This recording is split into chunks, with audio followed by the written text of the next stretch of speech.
When a powerful CEO appears at your door at 4 a.m. with fear in her eyes and a confession that could destroy everything she's built, you have exactly one choice: let her in or let her die. Ethan Brooks, single father and ex-military strategist, thought his fighting days were over until his neighbor Clara Vaughn knocked with a stalker's car idling in the shadows below. What started as protection became war. What looked like control was actually corruption. And what neither of them expected was that the only way to survive would be to trust each other completely. Stay with me until the end of this story. Like and comment with the city you're watching from so I can see how far this journey has traveled. The camera feed flickered. Ethan Brooks sat at his kitchen counter, coffee cooling in front of him, eyes locked on the security monitor mounted to the wall. The timestamp read 4:03 a.m. The hallway outside his apartment door was empty, gray concrete under flickering fluorescent light. Nothing moved. He reached for the mug, brought it halfway to his mouth, then stopped. Movement. A woman stepped into frame from the left. Dark coat, hair pulled back, posture straight but tight. She moved like someone trying very hard not to look like they were running. Ethan recognized her immediately. Clara Vaughn, 12B, the corner unit 2 doors down. They'd exchanged maybe a dozen words in the 8 months since she'd moved in. Polite nods in the elevator. A brief conversation about a package missed delivery. That was it. She stopped in front of his door. Ethan set the mug down slowly, eyes narrowing. Clara wasn't looking at his door. She was looking down the hall, toward the stairwell exit, her head angled just slightly to the left. Listening. Her right hand was in her coat pocket. Her left hung at her side, fingers curled into a loose fist. Then she looked directly at the camera. Not past it, at it. Ethan's chest tightened. She knew where it was. Most people didn't notice the lens. It was tucked into the corner trim, no bigger than a shirt button. But Claire had found it immediately, and now she was staring straight into it with an expression that made something cold settle in Ethan's gut. Not panic, not desperation, calculation. She raised her left hand and pointed down the hallway toward the elevators. Then she mouthed 2 words. "He's here." Ethan was already moving. He crossed the apartment in 4 strides, unlocked the door, and pulled it open. Clara didn't flinch. She stepped inside without hesitation, her movements controlled, economical. Ethan scanned the hallway behind her, empty, then shut the door and locked it.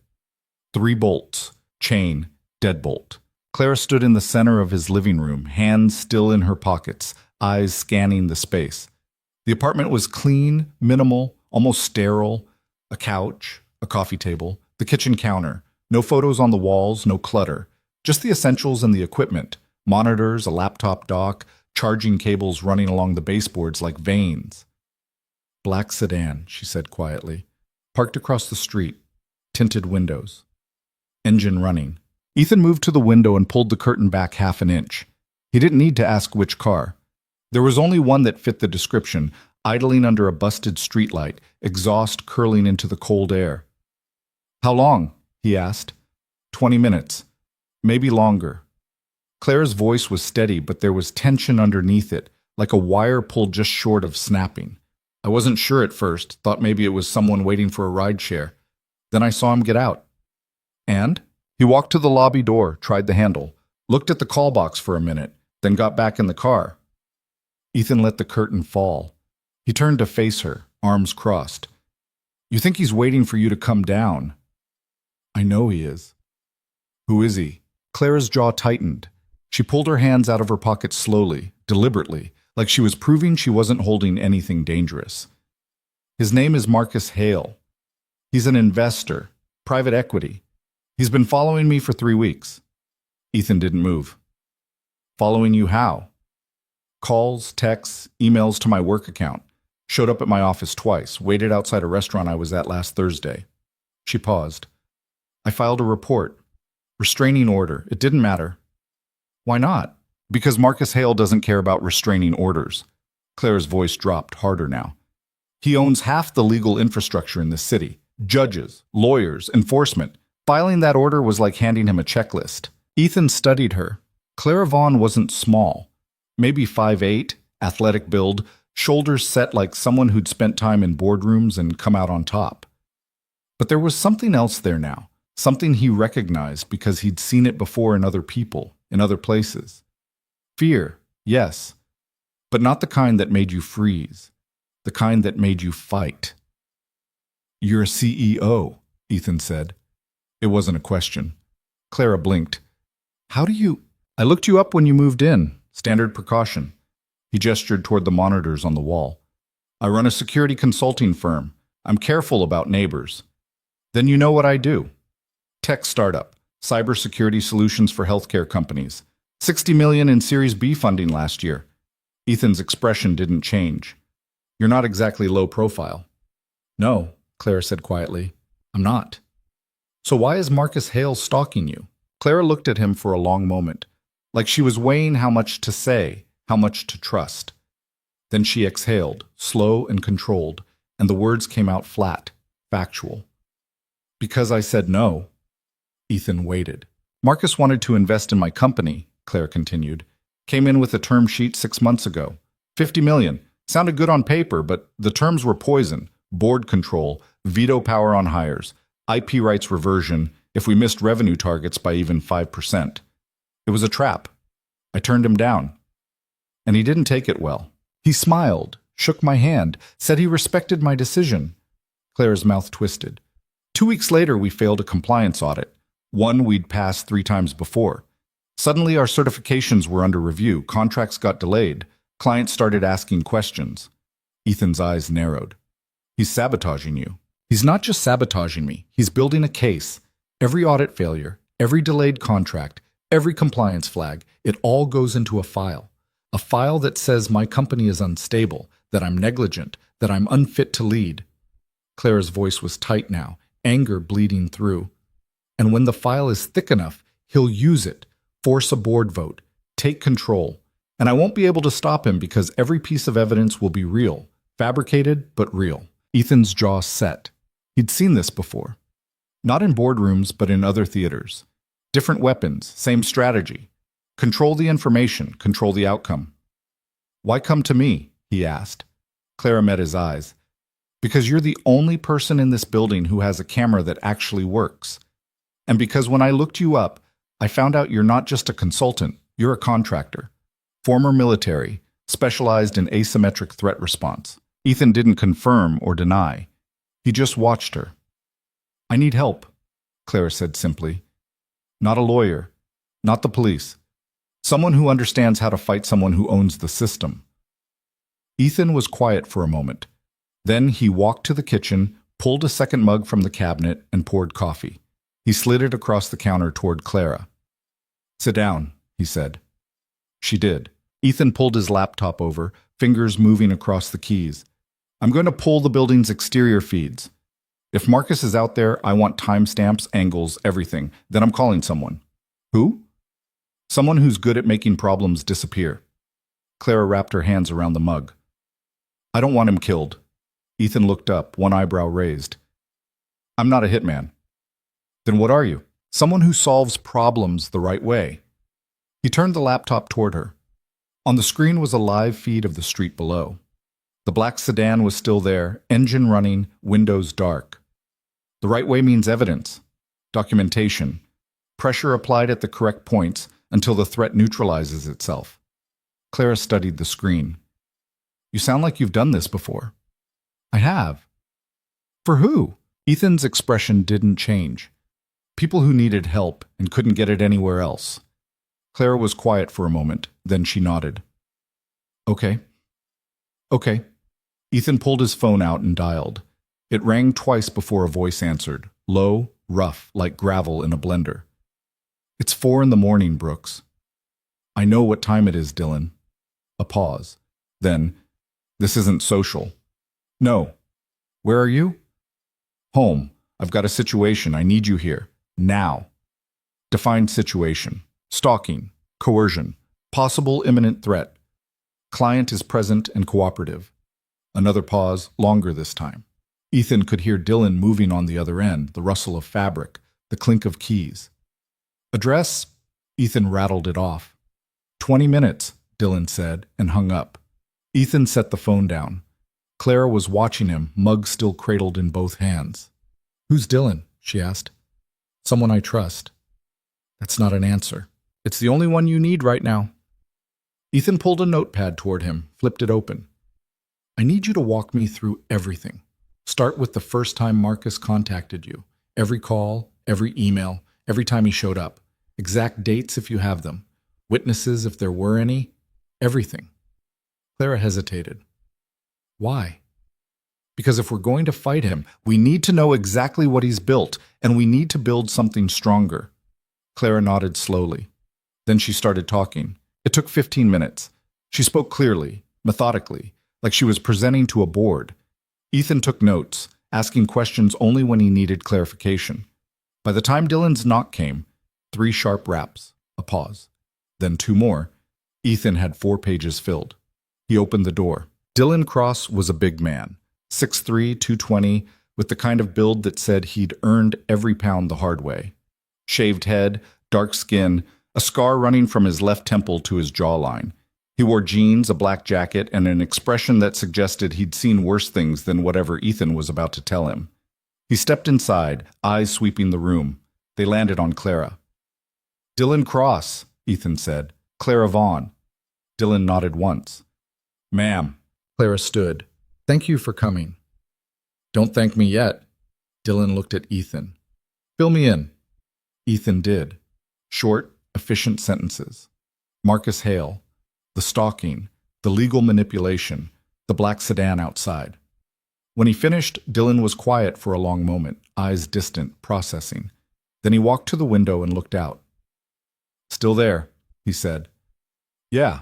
Dylan turned back to Clara. How much money does Marcus Hale have? Clara blinked. I don't know. Hundreds of millions, probably. Maybe more. And how much of that is clean? Clara paused. I don't know. Then that's where we start. Dylan looked at Ethan. You still have access to the financial databases? Some. Good. I'll pull Marcus's corporate filings, tax records, anything public. You dig into the shell companies, offshore accounts, anything that smells wrong. Dylan's voice was flat, matter of fact, like he was planning a grocery run. If he's manipulating legal systems, he's doing it with money, and if he's moving money, he's leaving a trail. Ethan nodded. What about Clara? Dylan looked at her. You stay here. Don't go home. Don't go to your office. Don't contact anyone from your company, your board, or your legal team. Assume everything you touch is compromised. Clara's jaw tightened. I can't just disappear. I have meetings, responsibilities. You have a stalker with a private army and enough money to bury you, Dylan said bluntly. Your meetings can wait. Clara opened her mouth to argue, then stopped. She looked at Ethan. He's right, Ethan said quietly. If Marcus is watching you this closely, he's already monitoring your communications. Email, phone, probably your office network. Anything you send gets intercepted. Anyone you talk to becomes a target. Clara's hands curled into fists. So I just hide? No, Ethan said. You let us do the groundwork. Then, when we have what we need, you don't hide. You fight. Clara stared at him. Then, slowly she nodded. Okay. Dylan pulled out his phone. I'll start pulling records. Should have something in a few hours. He looked at Ethan. You're on surveillance. I want eyes on that sedan. If it moves, I want to know where it goes. If Marcus gets out, I want photos. Ethan was already moving, pulling a camera with a telephoto lens from a drawer. Done. Dylan headed for the door, then paused. He looked back at Clara. One more thing. If Marcus knows you're here, this place isn't safe. So we assume he doesn't. That means no lights on the street side, no phone calls, no showing your face near a window. Understood? Clara nodded. Good. Dylan opened the door, glanced at Ethan. I'll check in at 6. Then he was gone. The apartment fell silent. Clara sank back onto the couch, exhaustion finally showing in the way her shoulders dropped. Ethan moved to the window, camera in hand, and positioned himself at an angle where he could see the street without being visible from below. The sedan was still there. Ethan, Clara said quietly. He didn't look away from the window. Yeah? Why are you helping me? Ethan was quiet for a moment. Then he said, because I know what it's like when the system is rigged against you, and I know what it takes to fight back. Clara studied his profile. You've been there. It wasn't a question. Ethan didn't answer. He just raised the camera and started taking photos. The hours crawled. At 5:47 a.m., the sedan's driver's side door opened. A man stepped out, tall, lean, expensive coat. Even from a distance, Ethan could see the confidence in the way he moved. Marcus Hale didn't look like someone who was hiding. He looked like someone who owned the street. Ethan's finger moved, shutter clicking in rapid succession. Marcus walked to the building's front entrance again, hands in his pockets, unhurried. He stopped at the call box, studied it for a moment, then pulled out his phone. Ethan watched him type something, then lift the phone to his ear. 10 seconds later, Clara's phone buzzed on the coffee table. She picked it up, looked at the screen, and her face went pale. "It's him," she whispered. Ethan lowered the camera. "Don't answer." Clara stared at the phone. It buzzed again, then stopped. A moment later, a text appeared.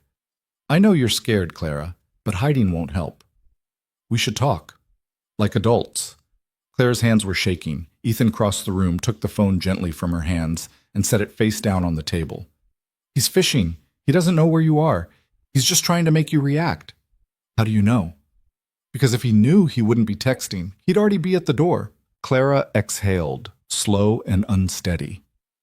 Ethan returned to the window. Marcus was still outside, phone to his ear now, pacing slowly. Then he stopped, looked up at the building, and smiled. Not a friendly smile. A hunter's smile. Then he got back in the car. The sedan pulled away from the curb, tires rolling smoothly over asphalt, and disappeared around the corner. Ethan watched until the taillights were gone. Then he pulled out his phone and texted Dylan. "Target mobile heading east on Ashland. Silver Audi, plate LKT 4921. The reply came 30 seconds later. "On it." Ethan pocketed the phone and turned back to Clara. She was still sitting on the couch, arms wrapped around herself, staring at nothing. "He's gone," Ethan said. Clara didn't move. "For now." "Yeah, for now." She looked up at him, and for the first time since she'd walked into his apartment, Ethan saw something crack in her expression. Not fear, not anger. Exhaustion. "I built that company from nothing," she said quietly. 7 years, 80-hour weeks. I fought investors, competitors, my own board. I survived 3 rounds of funding, 2 recessions, and a lawsuit that almost bankrupted me. And now Marcus Hale is going to take it all away because I wouldn't let him control me. Ethan pulled a chair over and sat down across from her. "He's not taking anything." "You don't know that." "I do." Ethan's voice was calm, certain. "Because people like Marcus, they rely on systems. Legal systems, financial systems. Systems they think they control. But systems have weaknesses. And when you know where the weaknesses are, you can break the whole thing apart." Clara looked at him, searching his face. "You sound like you've done this before." "I have." "Against people like Marcus?" "Worse." Clara was quiet for a moment. Then she said, "What happened to them?" Ethan's expression didn't change. "They lost." By the time the sun came up, Dylan was back. He walked in without knocking, carrying a laptop and a manila folder thick with papers. He dropped both on the coffee table and looked at Ethan. "Marcus Hale is dirty," Dylan said flatly. "Not just dirty, filthy." Ethan leaned forward. "How filthy?" Dylan opened the laptop, pulled up a spreadsheet. 3 offshore accounts in the Caymans, 2 shell corporations in Delaware, a network of LLCs that all trace back to a holding company in Luxembourg. He's been moving money for years, payments to law firms, consulting fees that don't match any actual consulting work, cash transfers to individuals with no clear business relationship. Clara stood, moving closer. "That's fraud." "That's provable fraud," Dylan corrected. "And that's just the financial side. I pulled his litigation history. 17 lawsuits in the past 5 years, 15 settled out of court with NDAs. The 2 that went to trial both ended with the plaintiffs withdrawing their claims." "Why?" Clara asked. "Because Marcus made them." Dylan pulled up another document.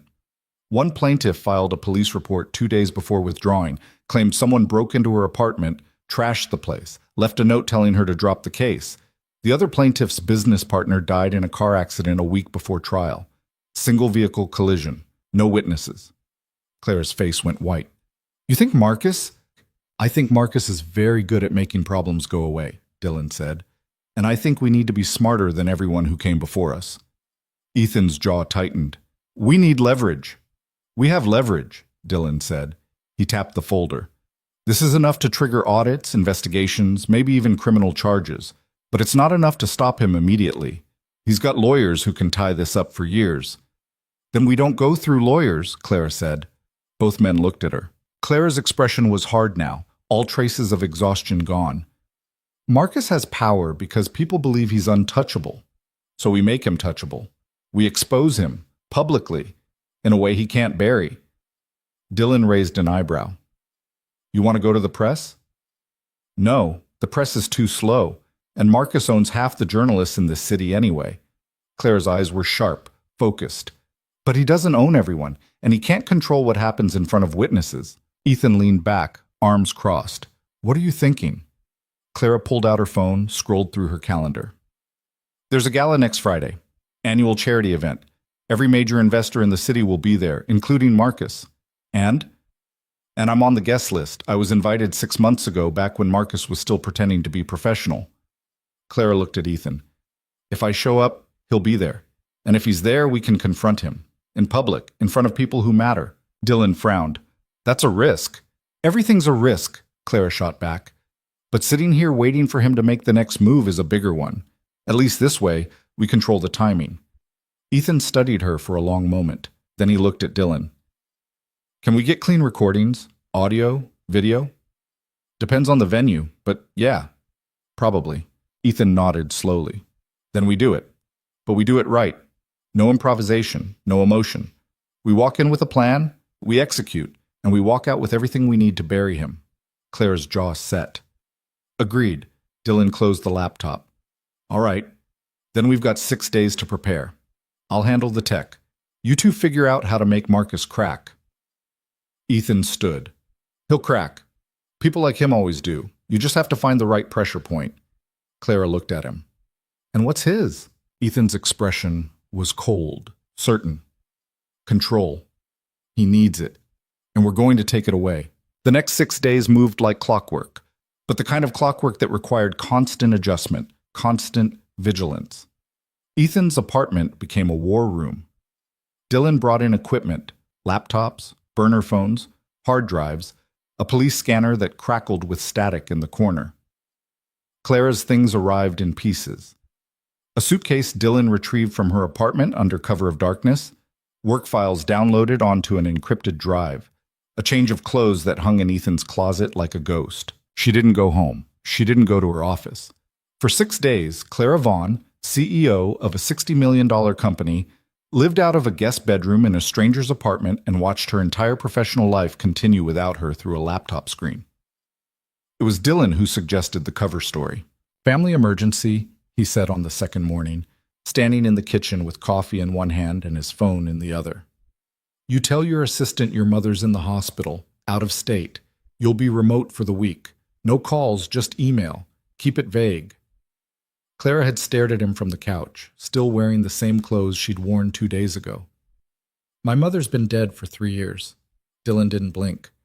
Then she won't contradict you. Clara's jaw tightened, but she didn't argue. She sent the email. Her assistant responded with condolences and promises to handle everything. The company kept running. Marcus sent 14 messages in those 6 days. Ethan watched them come in, one after another, each one calibrated to a different emotional register. Concern, confusion, frustration, anger. Then back to concern, like Marcus was testing which approach would crack her first. I'm worried about you. Please let me know you're okay. This is childish, Clara. We're both adults. Ignoring me won't make this go away. I just want to talk. 5 minutes. That's all I'm asking. Clara read each one in silence, then set the phone down without responding. Ethan watched her do it, watched the way her hands stayed steady even when her face went tight. He's desperate, she said on the 4th day. Ethan looked up from his laptop. How do you figure? Because desperate people escalate, and Marcus is escalating. She gestured at the phone. 2 weeks ago, he was polite, professional. Now he's texting me like we're in a relationship, like he has a right to my time. Dylan, who'd been typing on his own laptop at the kitchen counter, glanced over. Desperate's good. Desperate makes mistakes. Or dangerous, Clara said. Sometimes both, Ethan said quietly. The gala was scheduled for Friday night at the Ashton Hotel, a historic building downtown with marble floors and chandeliers that cost more than most people's cars. Dylan pulled the venue schematics on Wednesday, floor plans, electrical layouts, security camera positions. He spread them across the coffee table like a general planning an invasion. 3 entrances, he said, tapping the paper. Main lobby, service entrance on the east side, emergency exit on the west.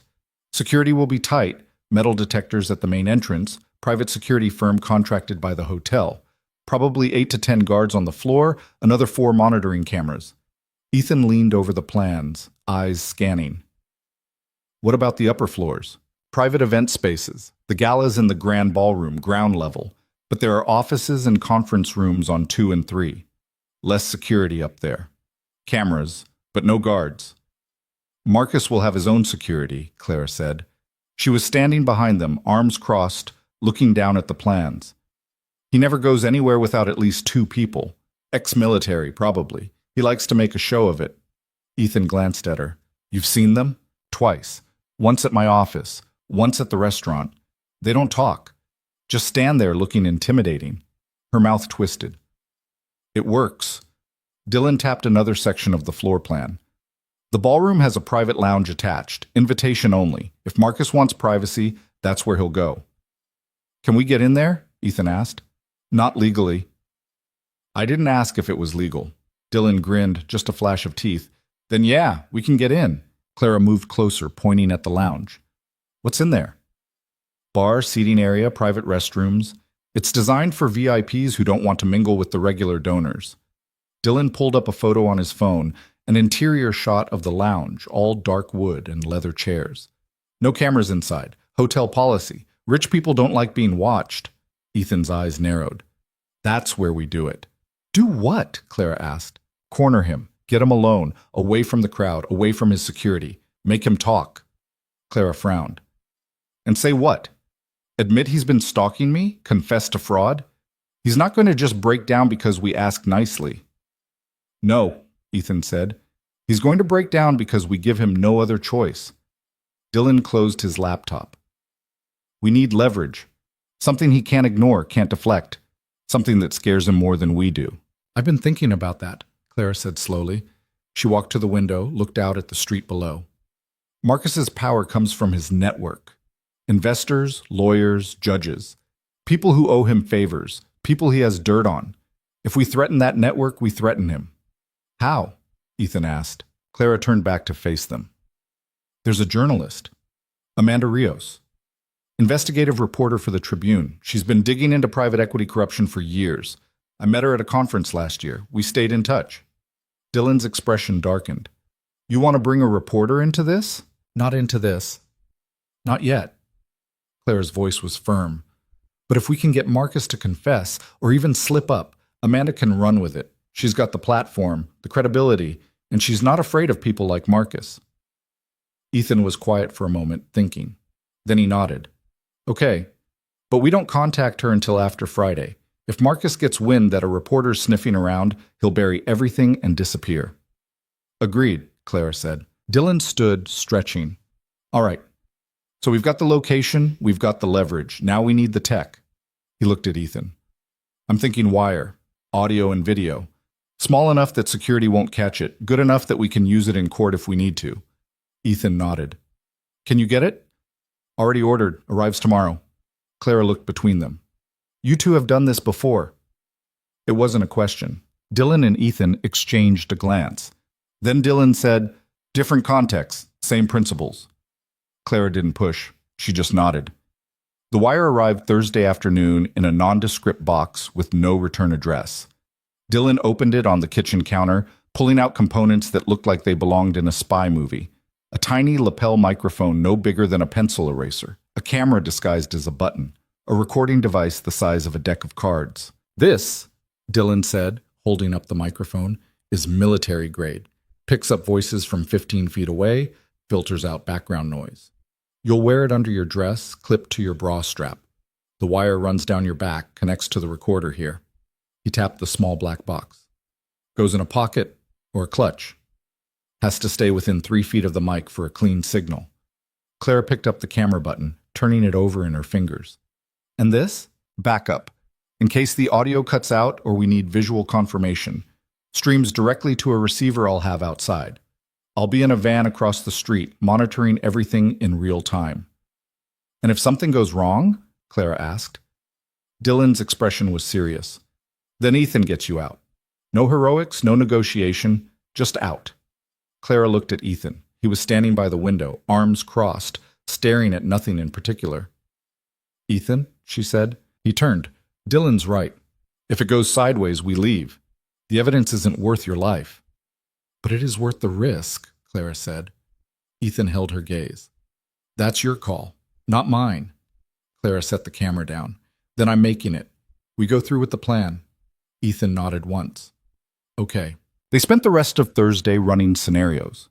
Dylan played Marcus, throwing out responses, testing how Clara would react. Ethan watched, silent, stepping in only when Clara hesitated or her answers veered too emotional. Stay cold, he said after the third run-through. Marcus wants you scared, angry, defensive. Don't give him that. Stay factual, precise. Make him the one who loses control. Clara wiped her palms on her jeans. Easy for you to say. No, Ethan said. It's not. But you can do it. She looked at him, startled by the certainty in his voice. You've been doing it for 6 days, Ethan continued. You haven't called him back. You haven't broken. You've stayed focused. Friday's just one more day. Claire's throat tightened. She nodded. They ran the scenario again. This time, she didn't hesitate. Friday came fast. The gala started at 7. Claire spent the afternoon getting ready, though getting ready felt like the wrong term for what was actually happening.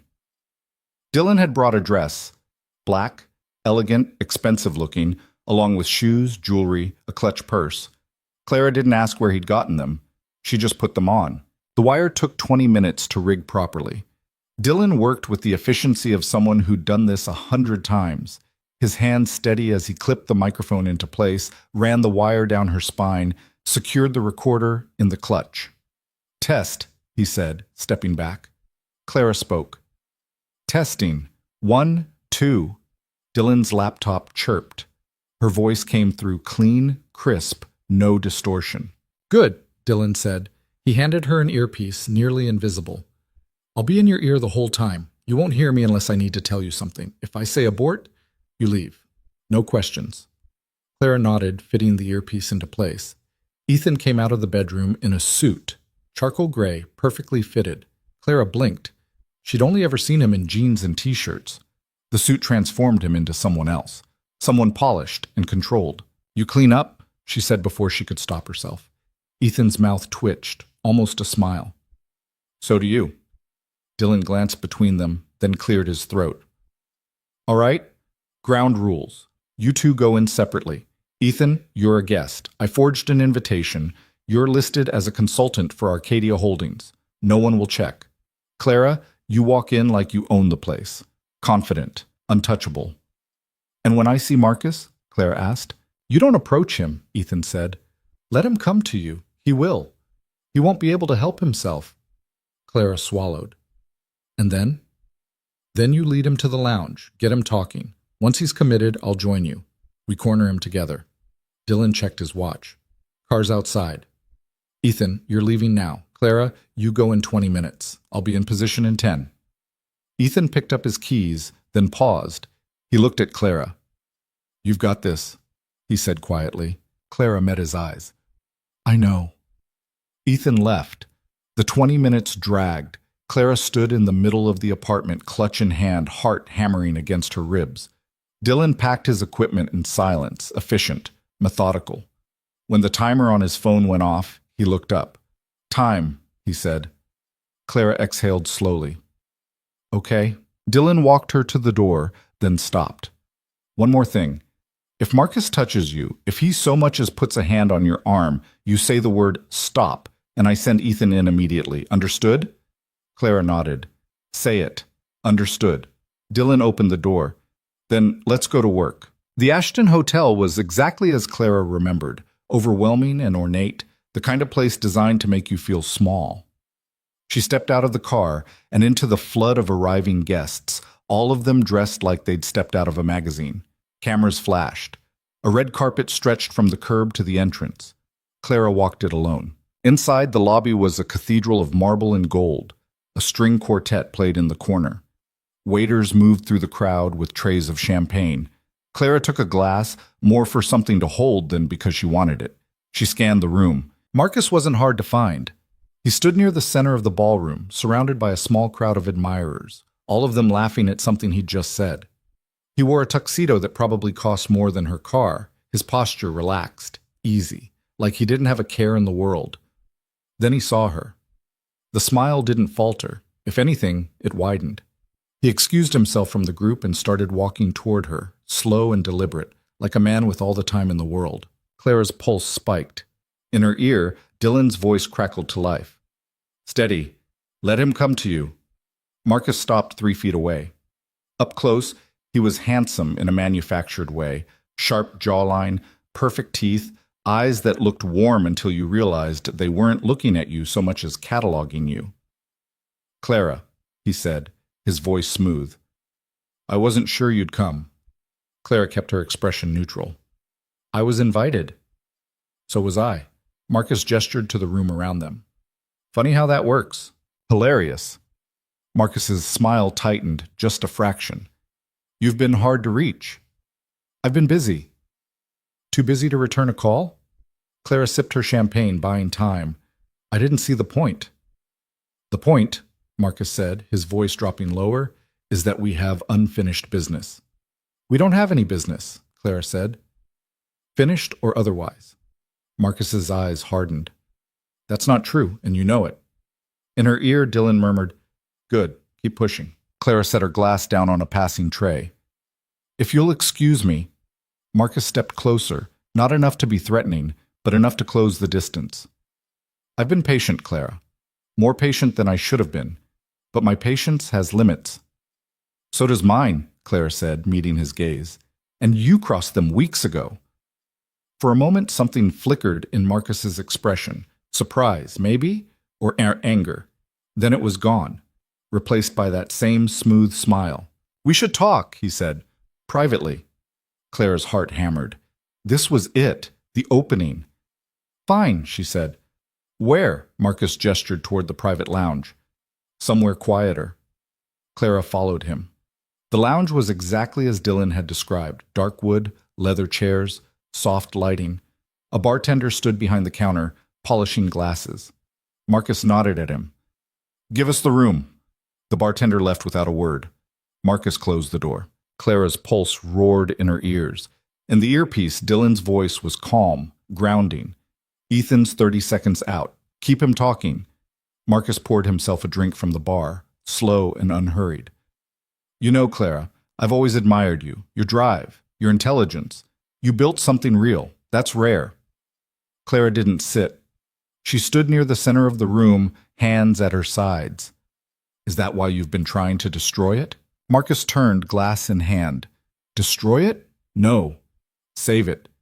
There's a difference." "From what?" "From you." Marcus took a sip. "You're brilliant, Clara. But you're stubborn. You refuse help even when you need it. That company of yours is bleeding money. The audits, the compliance issues, they're not going away. Without the right support, you'll be bankrupt in 6 months. And you're offering support. I'm offering a solution. You're offering a hostile takeover dressed up as charity." Marcus's smile faded. "I'm offering you a chance to keep what you've built. But if you're too proud to take it, then yes, I'll take it from you. And I'll do a better job running it than you ever did." Clara's hands curled into fists. "You fabricated those audit failures. You manipulated the system to make it look like I'm incompetent." Marcus raised an eyebrow. "That's a serious accusation. Do you have proof?" "I will." "Will you?" Marcus set his glass down, his expression hardening. "Or will you just keep hiding, sending childish text messages, pretending you have any control over this situation?" "I have more control than you think." Marcus laughed. It was a cold sound, sharp-edged. "You don't even know who you're fighting, Clara. You think this is about business? About money? It's not. It's about power, and you don't have any." The door opened. Ethan stepped inside. Marcus turned, his expression shifting from amusement to irritation. I'm sorry, this is a private conversation. Ethan closed the door behind him. Not anymore. Marcus's eyes narrowed. And who are you? Someone who's tired of watching you play games, Ethan said. His voice was flat, emotionless. He moved to stand beside Clara, his presence solid, grounding. Marcus looked between them, and for the first time something like uncertainty crossed his face. Clara, if this is some kind of stunt, it's not a stunt, Clara said. Her voice was steady now, stronger. It's a reckoning. Marcus's jaw tightened. You're making a mistake. No, Ethan said. You did, weeks ago, and now we're here to correct it. Marcus stepped back, his hand moving toward his jacket pocket. Ethan moved faster, closing the distance in 2 strides. His hand caught Marcus's wrist, firm but not brutal. Don't, Ethan said quietly. Marcus froze. We know about the offshore accounts, Clara said. The shell companies. The payments to law firms that don't match any actual legal work. We know you've been bribing auditors, manipulating compliance reviews, and using your network to sabotage my company. Marcus's face went pale. You can't prove any of that. We can, Ethan said, and we will. Marcus wrenched his arm free, stepping back. His composure was cracking now, the smooth veneer peeling away to reveal something uglier underneath. You have no idea what you're doing. If you go public with this, I'll bury you both. I'll destroy your company, your reputation, everything you've built, and I'll enjoy doing it. Clara stepped forward. You'll try, but you'll fail. Because unlike you, I'm not afraid of the truth. Marcus's eyes darted to the door, then back to Clara. This is insane. You're insane. Maybe, Clara said, but I'm done being afraid of you. For a long moment, the room was silent. Then Marcus laughed again, but this time it was different, brittle, fraying at the edges. You think you've won? You think cornering me in a lounge with some hired muscle is going to change anything? It already has, Ethan said. Marcus's face twisted. Get out, both of you, before I have you thrown out. We're leaving, Clara said, but not because you told us to. She turned toward the door. Marcus's voice followed her, sharp and desperate. This isn't over, Clara. You're going to regret this. Clara stopped. She didn't turn around. She just said, very quietly, No, you are. Then she walked out. Ethan followed. The ballroom was still full of people, still filled with music and laughter, like nothing had happened. Clara's legs felt unsteady, but she kept walking, kept moving, until they were outside in the cold night air. A van pulled up to the curb. The side door slid open. Dylan sat inside, headphones on, laptop glowing. Get in, he said. They did. As the van pulled away, Dylan rewound the recording. Claire's voice came through the speakers, clear and sharp. You fabricated those audit failures. You manipulated the system to make it look like I'm incompetent. That's a serious accusation. Do you have proof? I will. Dylan stopped the playback. It's not a confession, but it's close, and combined with the financial records, it's enough to start an investigation. Clara leaned back against the van wall, eyes closed. He's going to come after us. Let him try, Ethan said. Dylan ejected the memory card, slipped it into a protective case.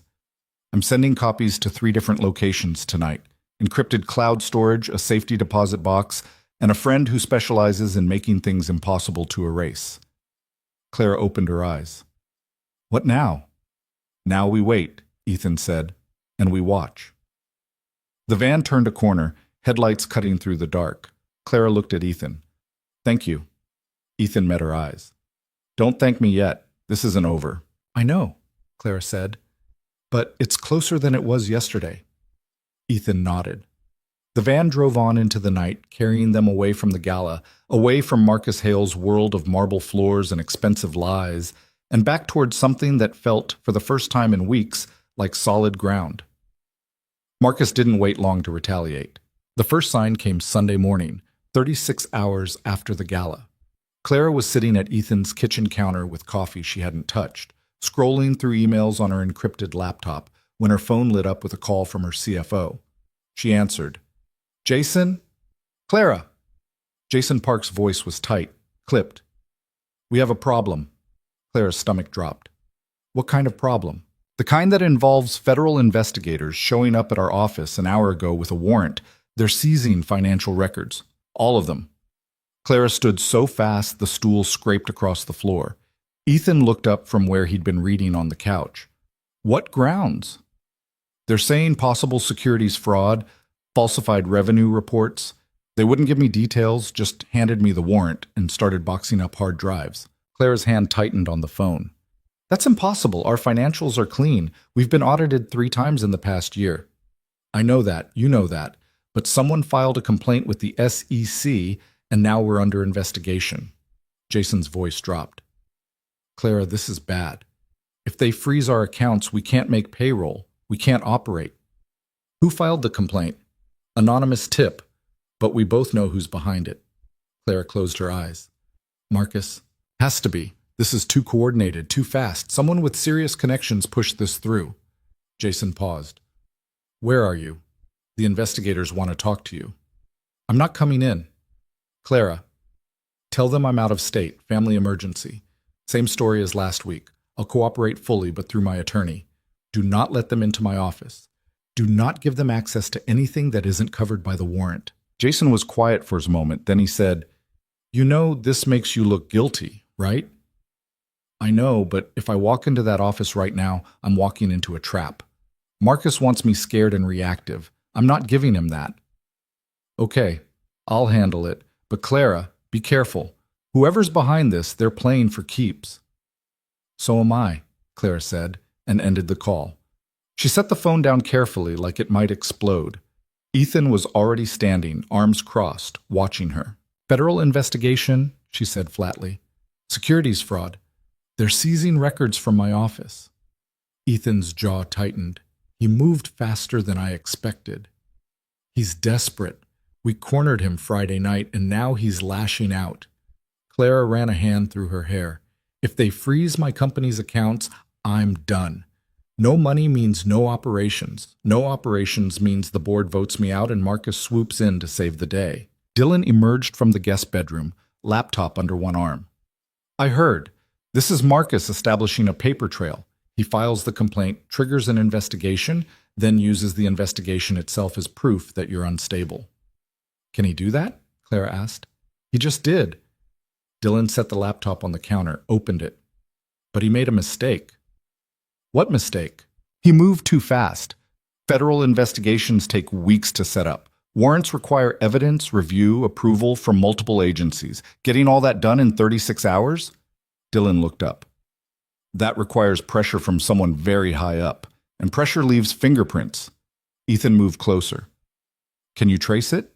Maybe. If Marcus called in a favor from someone in the SEC or DOJ, there'll be records. Phone logs, emails, meeting schedules. It won't be obvious, but it'll be there. Dylan's fingers were already moving across the keyboard. Give me a few hours. Clara sank back onto the stool. Even if you find proof, it doesn't stop the investigation. My company is still under siege. One problem at a time, Ethan said. First we figure out how deep Marcus's network goes. Then we figure out how to cut it apart. Clara looked at him. You say that like it's simple. It's not simple, but it's doable. Ethan's expression was calm, certain. Marcus has power because people believe he's invincible.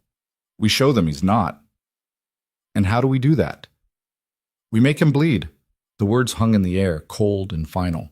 Dylan worked through the afternoon, pulling records from databases that Clara was fairly certain civilians weren't supposed to access. She didn't ask questions. She just watched as spreadsheets and document scans filled his screen, watched as Dylan cross-referenced names and dates with the kind of precision that suggested he'd done this many times before. Ethan stayed close, dividing his attention between the security monitors and his own laptop, tracking Marcus's movements through social media posts and public appearances. Marcus had been photographed at a brunch that morning, smiling for the cameras, looking relaxed, like a man who'd already won. At 4 in the afternoon, Dylan sat back and exhaled. Got it, he said. Clara and Ethan both moved to look over his shoulder. On the screen was an email chain, partially redacted, between someone named Kenneth Frost and an account that traced back to one of Marcus's shell companies. Kenneth Frost, Dylan said, tapping the name. deputy director at the SEC, appointed 3 years ago. Before that, he worked in private equity. Dylan pulled up another window, a corporate filing from 2019. Specifically, he worked for Hale Capital Management, Marcus's firm. Clara's eyes widened. He's one of Marcus's people. Was. Officially, he severed ties when he joined the SEC. But look at this. Dylan opened another document, a wire transfer record. 2 months ago, Frost received a payment of $50,000 from a consulting firm in Delaware. That consulting firm is owned by one of Marcus's LLCs. Ethan leaned closer. That's a bribe. In every sense except the legal one. It's structured to look like legitimate consulting fees, but the firm Frost supposedly consulted for doesn't have any clients, doesn't produce any work product. It exists solely to move money. Dylan pulled up more records. And Frost isn't the only one. Marcus has been paying people across 3 federal agencies for years. Small amounts, spread out, hard to trace unless you know what you're looking for. Clara felt something cold settle in her chest. He's bought protection. He's bought infrastructure, Dylan corrected. Judges, investigators, compliance officers, anyone who could interfere with his business, he's either paid off or compromised. Can we use this? Clara asked. Absolutely, but we have to be smart about it. If we leak this to the press or send it to the wrong agency, Marcus will bury it. He'll claim it's fabricated, discredit the source, and we'll lose our leverage. Ethan straightened. Then we don't go to the press. We go directly to the one person Marcus can't control. Dylan looked at him. Who? Amanda Rios. Clara blinked. The journalist I mentioned, but I thought we were waiting. We were. But Marcus changed the game when he triggered that investigation. Now we change it back. Ethan looked at Clara. You said Amanda's been investigating private equity corruption. This is exactly what she's looking for.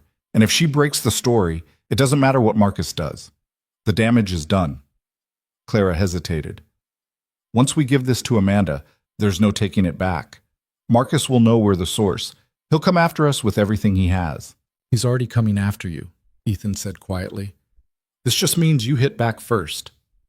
Clara looked at the screen, at the email chains and wire transfers, and the carefully constructed web of corruption that Marcus had spent years building. Then she looked at Ethan. Make the call, she said. Ethan pulled out his phone. Amanda Rios answered on the second ring.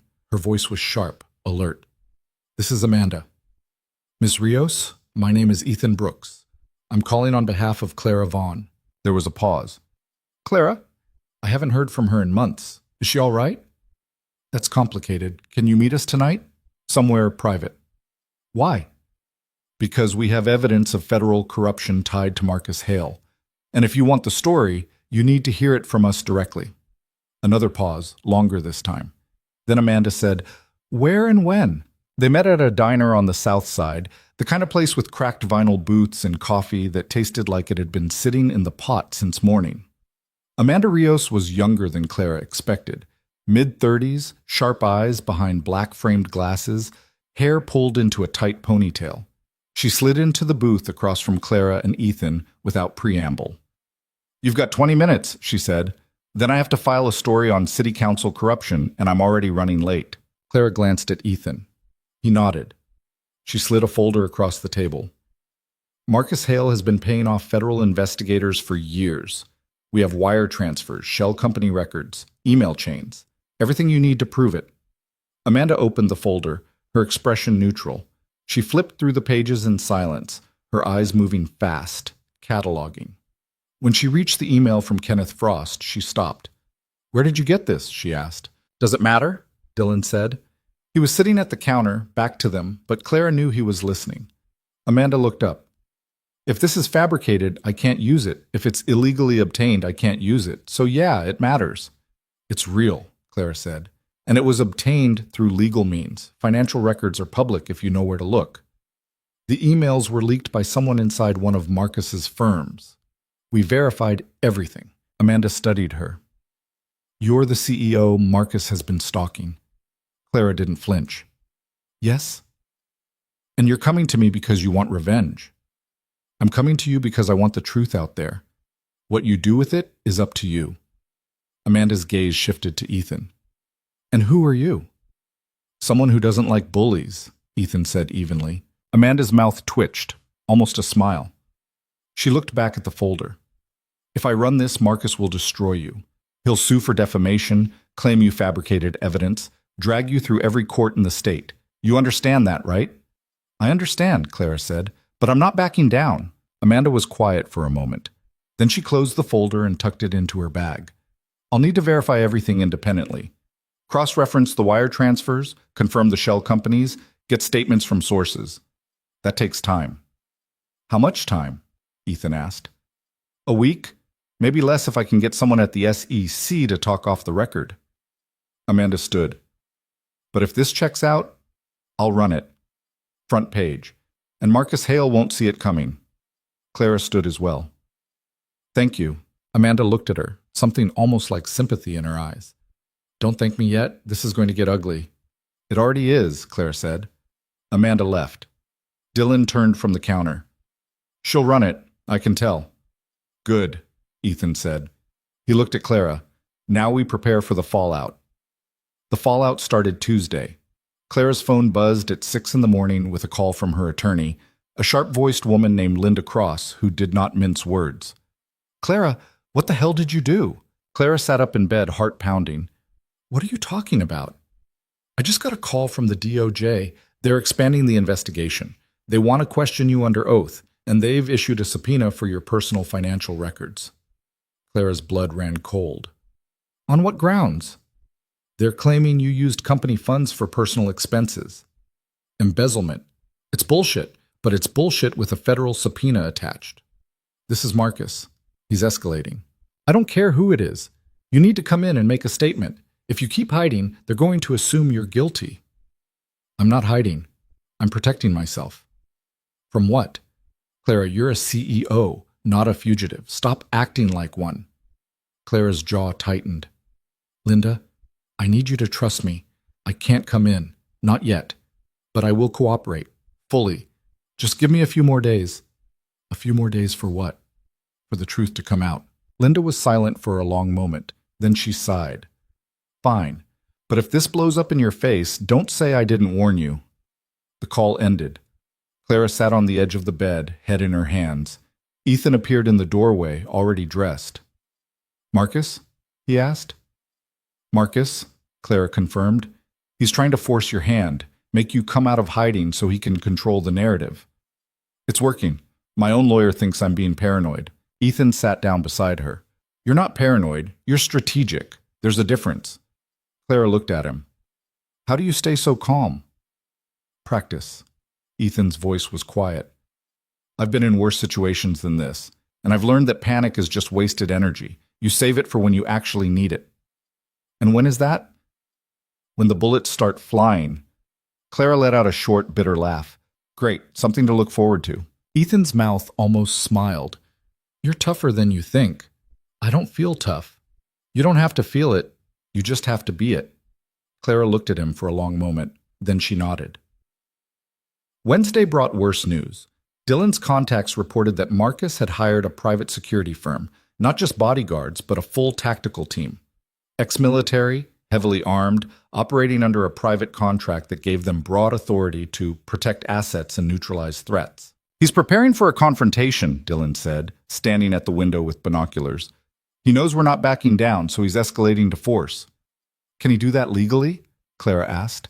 He can do whatever he wants if he pays the right people. And Marcus has enough money to buy an army. Ethan was at the kitchen counter cleaning a handgun with methodical precision. Clara watched him, something uneasy twisting in her gut. You think it's going to come to that? She asked quietly. A fight? Ethan didn't look up. I think Marcus is desperate, and desperate people do desperate things. That's not an answer. Ethan set the gun down, met her eyes. Yes, I think there's a good chance this ends in violence, and I think we need to be ready for it. Clara's throat tightened. I didn't sign up for a war. Neither did I, but here we are. Dylan turned from his window. Amanda's story goes live Friday morning. If we can hold out until then, Marcus loses his leverage. The public will know what he's done, and he won't be able to bury it. Friday's 2 days away? Clara said.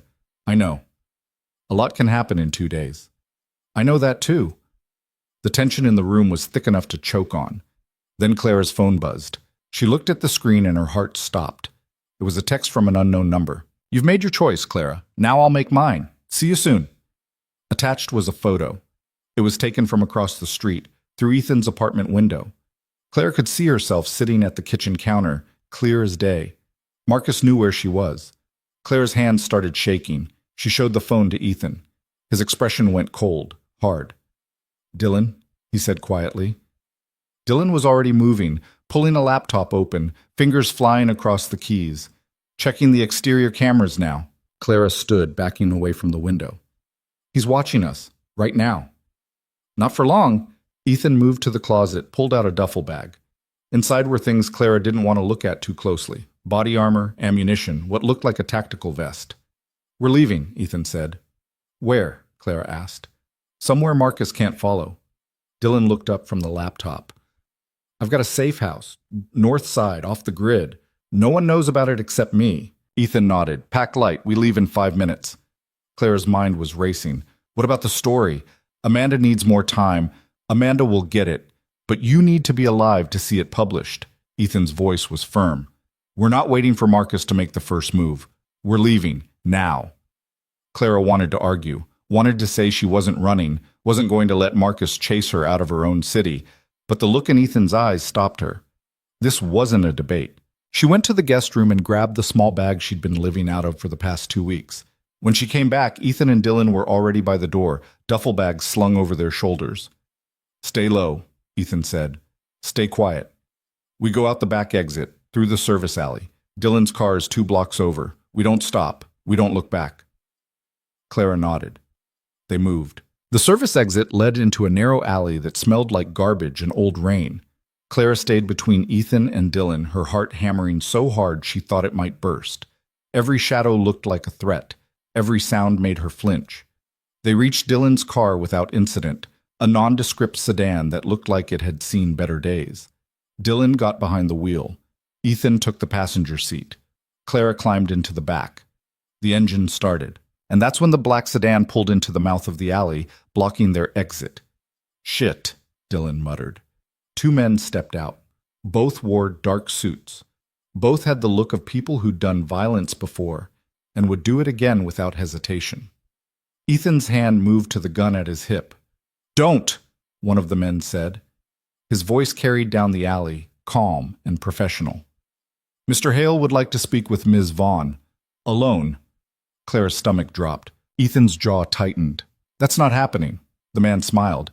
It didn't reach his eyes. "Then we have a problem." The second man's hand moved inside his jacket. Ethan was already moving, throwing the car door open and stepping out in one smooth motion. His gun was in his hand, aimed, steady. "You pull that weapon and this goes bad for everyone," Ethan said, his voice flat and cold. "Walk away, now." The first man raised his hand slowly, a gesture of mock surrender. "We're just delivering a message." "Message received. Now leave." The man's smile widened. "Mr. Hale says you can't hide forever, Ms. Vaughn. And when you come out, he'll be waiting." Then, without another word, both men got back into the sedan. The car reversed out of the alley and disappeared. Ethan stood there for a long moment, gun still raised, scanning the street. Then he lowered it and got back in the car. "Drive," he said. Dylan drove. They didn't speak for the first 10 minutes. Clara sat in the back seat, hands clenched in her lap, trying to keep her breathing steady. The adrenaline was crashing now, leaving her shaky and cold. Finally, Dylan broke the silence. "He's not going to stop." "I know," Ethan said. "So what's the plan?" Ethan was quiet for a moment. Then he said, "We don't wait for Friday. We move now." Clara leaned forward. "Move how?" Ethan turned to look at her. "Marcus wants a confrontation, so we give him one. On our terms. In a place where he can't control the outcome." "Where?" Clara asked. "The gala was public. Too many witnesses, too much security. But Marcus has a private office downtown, top floor of the Hale Capitol building. That's where he does his real business. That's where he keeps the records we couldn't get anywhere else." Dylan's eyes narrowed. "You want to break into his office?" "I want to take everything he's built and burn it to the ground," Ethan said. "And the only way to do that is to hit him where he's most vulnerable." Clara's heart was pounding again, but this time it wasn't fear. It was something sharper, something that felt almost like hope. When? She asked. Ethan checked his watch. Tonight. Dylan's safe house turned out to be a third-floor walk-up in a neighborhood that had seen better decades. Peeling paint, flickering streetlights, the kind of building where nobody asked questions and nobody looked twice at strangers coming and going. Inside, the apartment was sparse but functional. 2 bedrooms, a kitchen that smelled faintly of bleach, windows covered with blackout curtains. Dylan locked the door behind them, threw the deadbolt, then wedged a chair under the handle for good measure.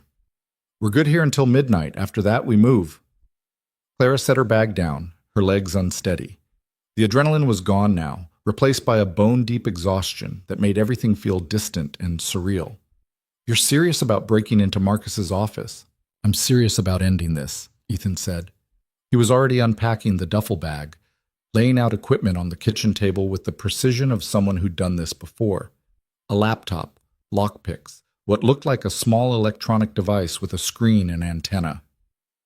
Marcus has spent years building a network, financial records, blackmail material, communications with the people he's compromised. All of it is somewhere, and I'm betting it's in that office. Dylan pulled out his own laptop, opened it. The Hale Capitol building has security. Cameras on every floor, keycard access, guards in the lobby 24/7. Can you get us past it? Ethan asked. Dylan's fingers were already moving across the keyboard. I can loop the camera feeds, give us a 15-minute window before anyone notices. But the keycard system is harder. Marcus's office is on the 23rd floor, restricted access. Only a handful of people have clearance. Then we don't use the front door. Ethan looked at Clara. You've been to his office before, right? When he first pitched the investment. Clara nodded slowly. Once? 6 months ago. What do you remember about the layout? Clara closed her eyes, forcing herself to think past the fear. The elevator opens directly into a reception area. Glass walls, modern furniture. Marcus's actual office is behind it. Corner suite. Floor-to-ceiling windows overlooking the city. Security inside the office? I don't know. I didn't see anything obvious, but that doesn't mean it's not there. Dylan pulled up a building schematic on his screen. The 23rd floor has motion sensors in the hallways. If we trip them, building security gets an alert. Ethan studied the schematic. What about the windows? Dylan raised an eyebrow. You want to go in from outside? We're 23 floors up. I've done higher. Ethan's voice was matter-of-fact. If we can access the floor above, we can rappel down to Marcus's office, cut through the glass, bypass the hallway sensors entirely. Clara stared at him. You're talking about breaking a window and climbing into a high-rise office in the middle of downtown. Yes. That's insane. It's also our best option. Ethan looked at her. Marcus expects us to come through the front. He'll have people watching the lobby, monitoring access logs, but he won't expect us to drop in from above. Dylan was already pulling up more schematics. The 24th floor is storage. Old files, archived records, minimal security. I can get you keycard access to that floor, but once you're in, you're on your own. How long do we have once we're inside Marcus's office? Ethan asked. Depends on how quiet you are. If you don't trigger any alarms, maybe 30 minutes before the next security sweep. If you do trigger something, maybe 5. Then we make it count. Ethan turned to Clara. I need you to think. If Marcus is keeping records, real records, the kind that prove what he's done, where would he hide them? Clara's mind raced. She thought back to that meeting 6 months ago, to the way Marcus had carried himself, the way he'd talked about his business like it was an empire. He's arrogant. He thinks he's untouchable. So he wouldn't hide it somewhere obscure. He'd keep it close, somewhere he can access it easily. His desk? Dylan suggested. Maybe. Or a safe. He had a painting on the wall behind his desk, some expensive modern art piece. That feels like the kind of place someone like Marcus would put a safe. Ethan nodded. Okay, we go in, we find the records, we get out. Simple. Clara let out a short, brittle laugh. Nothing about this is simple. No, Ethan agreed, but it's necessary. The hours until midnight crawled. Dylan worked on his laptop, building the digital infrastructure they'd need to bypass security. Ethan cleaned his equipment, checked and rechecked every piece of gear like a man preparing for surgery. Clara sat on the couch, trying to keep her hands from shaking, trying to convince herself this was real and not some fever dream. At some point, Ethan sat down beside her.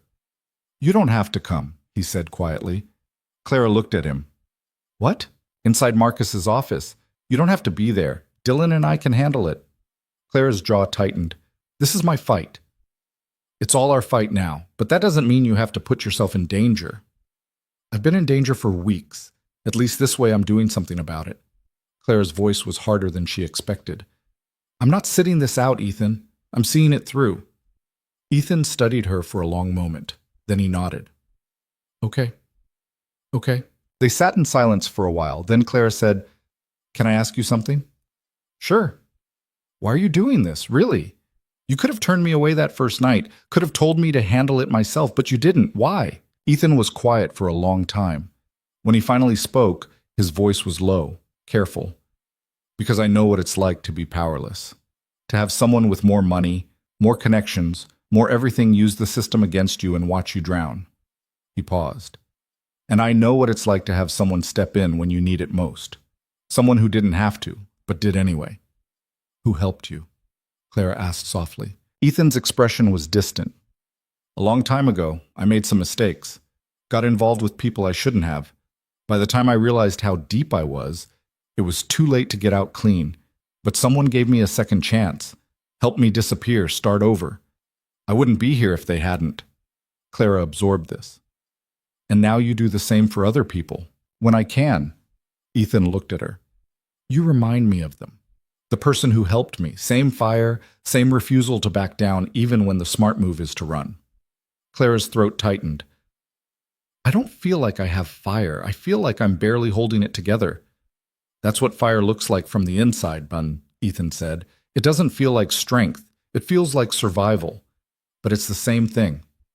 Clara didn't know what to say to that, so she just nodded. At 11:30, Dylan stood from his laptop. We're set. I've got the camera loop ready to deploy, and I cloned a keycard for the 24th floor. Once you're inside, you'll have 15 minutes before the loop resets and security sees the gap in the footage. Ethan stood, pulling on a black jacket. 15 minutes to get in, find what we need, and get out. And if we don't, Clara asked, then we improvise. Ethan handed her a small earpiece, the same kind she'd worn at the gala. Stay on comms. Dylan will be monitoring from here. If anything goes wrong, he'll tell us. Clara fitted the earpiece into place. Her hands were steadier now. The fear was still there, but it had crystallized into something sharper, something useful. They left the safe house at 11:40. The drive downtown was quiet.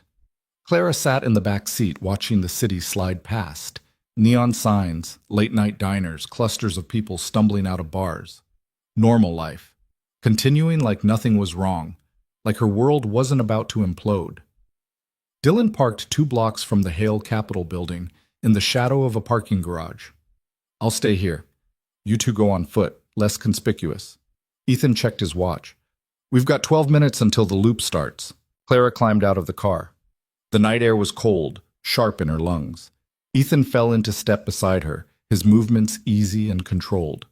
They walked like 2 people heading home from a late dinner, nothing urgent, nothing suspicious.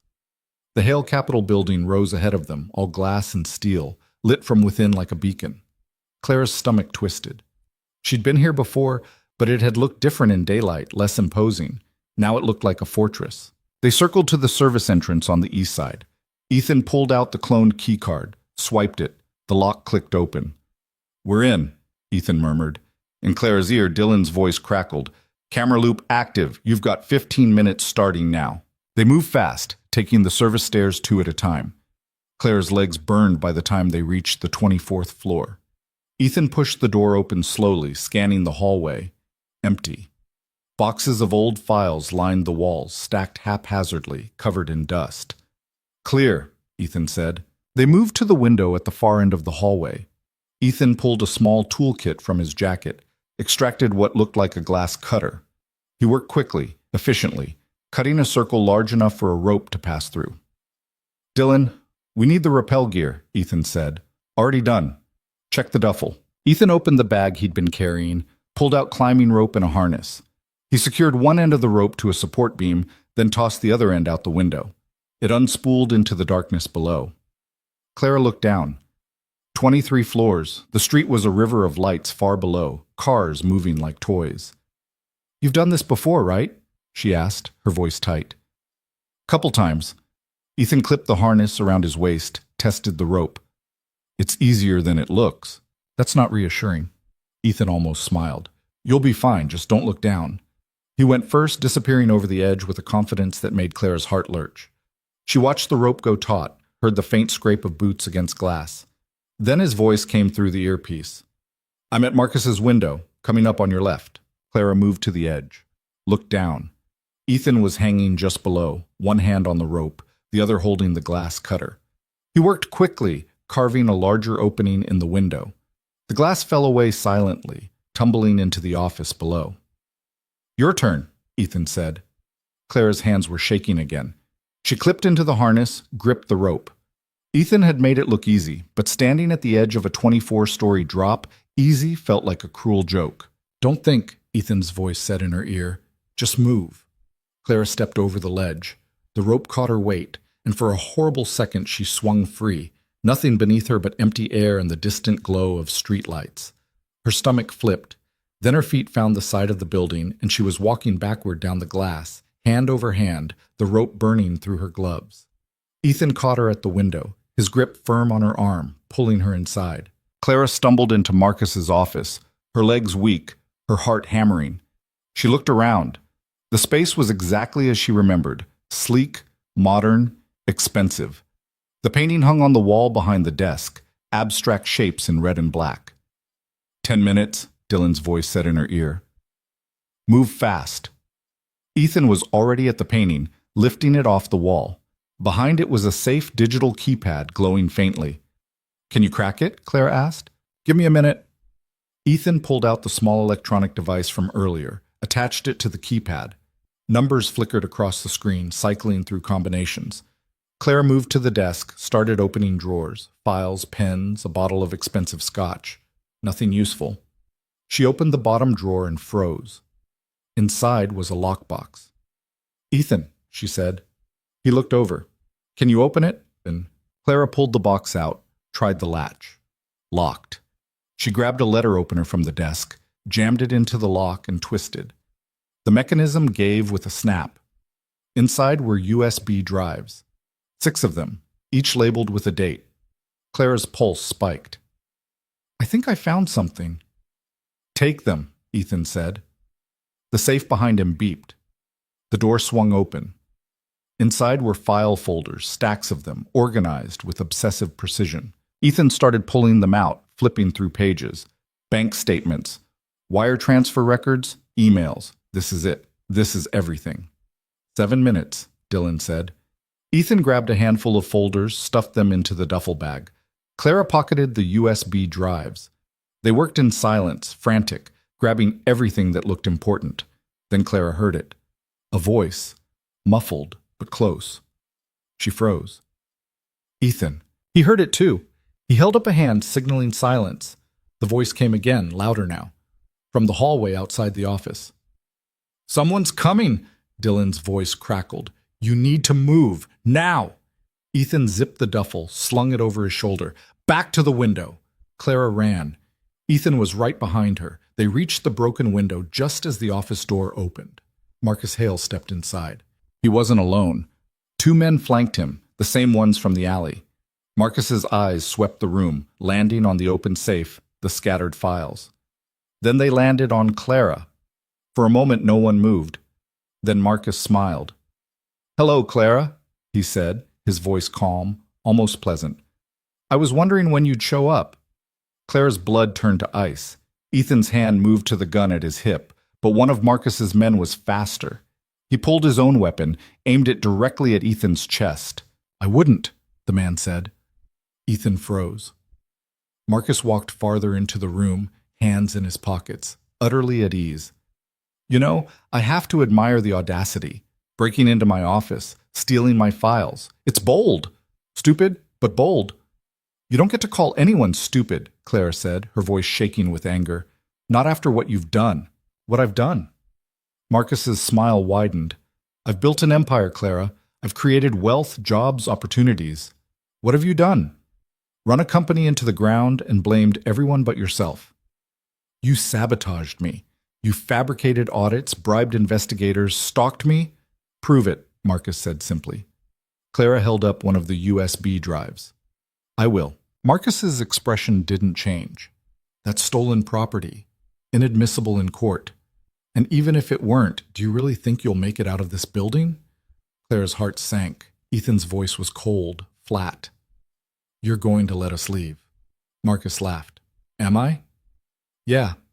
Ethan's hand shifted, just slightly. Because if you don't, this ends badly for everyone. The man with the gun stepped closer. Last warning. Ethan didn't flinch. His eyes stayed locked on Marcus. You think killing us solves your problem? It doesn't. You think we came here alone? We didn't. Everything we found is already being copied, encrypted, sent to people you can't touch. You shoot us, and it all goes public anyway. The only difference is now you're a murderer. Marcus's smile faltered. He's bluffing, one of the men said. Maybe, Marcus said, or maybe not. He studied Ethan. Who are you, really? Someone who's done this before, Ethan said, and someone who's very good at making problems disappear. Marcus's jaw tightened. For the first time, Clara saw something flicker in his eyes. Not fear, but uncertainty. Put the gun down, Marcus said to his man. Sir? Put it down. The man hesitated, then lowered the weapon. Marcus looked at Clara. You want to walk out of here? Fine. Take your stolen files. Take your worthless USB drives. But understand this. You just declared war. And I don't lose wars. Clara met his gaze, her voice steady. Neither do I. Marcus's expression hardened. We'll see. He stepped aside, gesturing to the door. Ethan grabbed Clara's arm, pulled her toward the exit. They moved fast, Clara's heart pounding so hard she thought it might break through her ribs. The hallway was empty. The elevator at the far end glowed. They didn't run. Running would have been a mistake. They walked, controlled, deliberate, even as every instinct screamed at Clara to bolt. The elevator doors opened. They stepped inside. The doors closed. Clara's legs gave out. She sagged against the wall, breath coming in short gasps. We're not clear yet, Ethan said.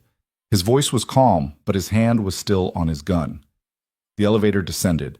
18, 12, 6. The doors opened on the lobby. 2 security guards stood waiting. Clara's stomach dropped. Then one of the guards spoke into his radio. Subject exiting. Stand down. The guard stepped aside. Ethan and Clara walked out of the building and into the cold night air. Dylan's car was waiting at the curb. They climbed in. Dylan hit the gas before the doors were fully closed. What the hell happened? Dylan demanded. Marcus was there, Clara said, her voice shaking. He was waiting for us. And he let you go? He didn't have a choice, Ethan said. He pulled the duffel bag open, showed Dylan the files inside. We got it. Everything. Dylan's eyes widened. Holy shit! Clara pulled out the USB drives, stared at them. Her hands were still trembling. It's over, she said quietly. Isn't it?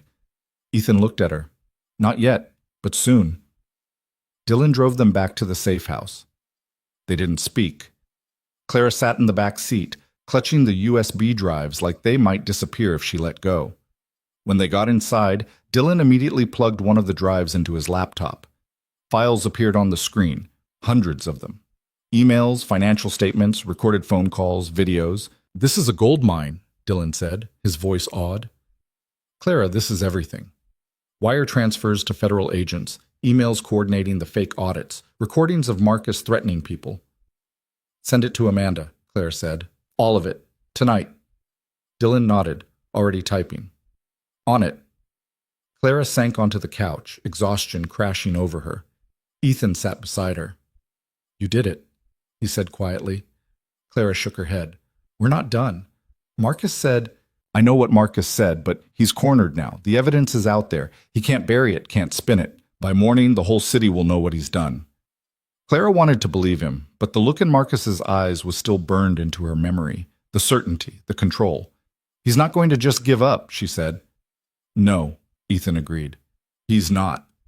They sat in silence, waiting for the sun to rise, waiting for the story to break, waiting for Marcus Hale to make his final move. And somewhere across the city, in a glass tower overlooking the lights, Marcus Hale stood in his office and stared at the broken window, the empty safe, the scattered files. His phone rang. He answered. "It's done," the voice on the other end said. "They got out, with the files." Marcus's jaw tightened. "I know." "What do you want us to do?" Marcus was quiet for a long moment. Then he said, very calmly, "Find them, and end this." He hung up. Then he reached into his desk drawer and pulled out a gun. Amanda Rios' story went live at 6 in the morning.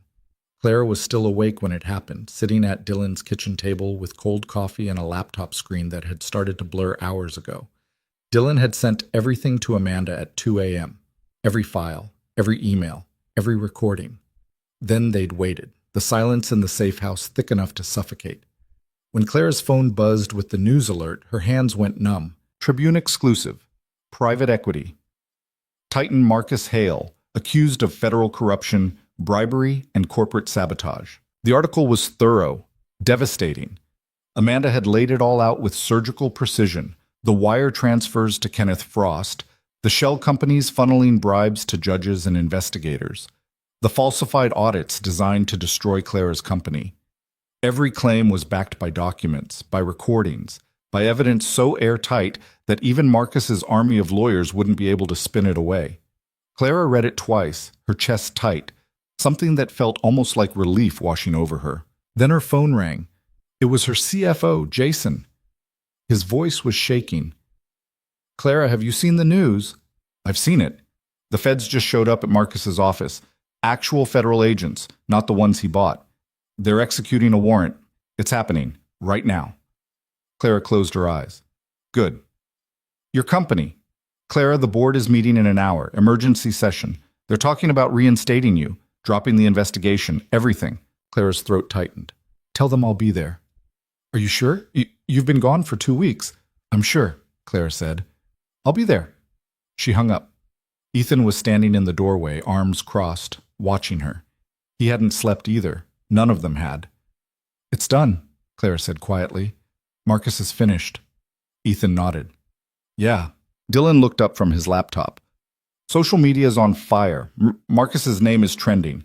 People are calling for criminal charges, congressional investigations, the whole thing."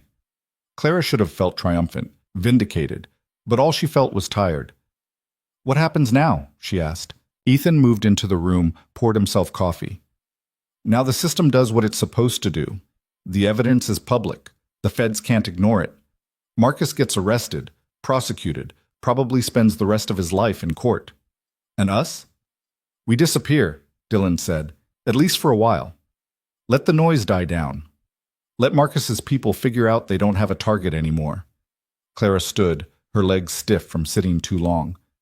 "I need to go to my office, face the board, take back my company." Ethan's jaw tightened. "That's not safe. Marcus still has people out there. Just because the story broke doesn't mean they're going to stand down." "I don't care," Clara said, her voice harder than she expected. "I've been hiding for 2 weeks. I'm done hiding." Ethan and Dylan exchanged a glance. "Then we go with you," Ethan said. Clara started to argue, then stopped. She was too tired to fight, and truthfully, she didn't want to be alone. "Okay," she said. They left the safe house at 7:30. The city was waking up, commuters flooding the sidewalks, coffee shops opening, morning light cutting through the buildings.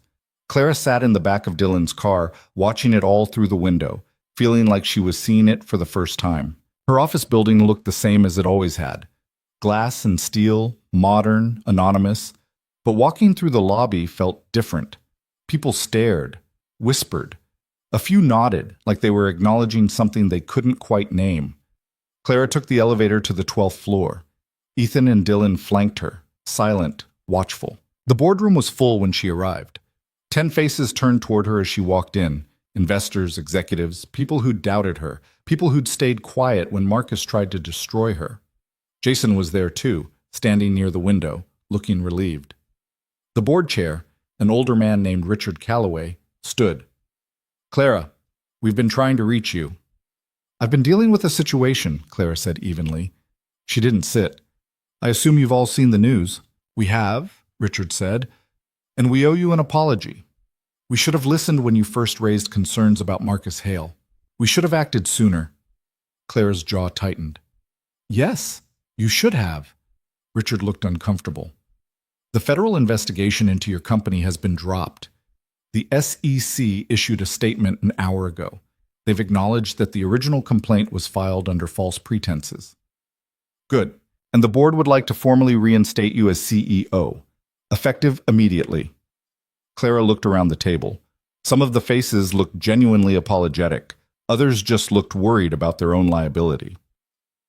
I'll accept reinstatement, Clara said, but I want it in writing, and I want a full internal review of how this happened, how Marcus was able to manipulate compliance, access confidential records, and compromise our systems without anyone noticing.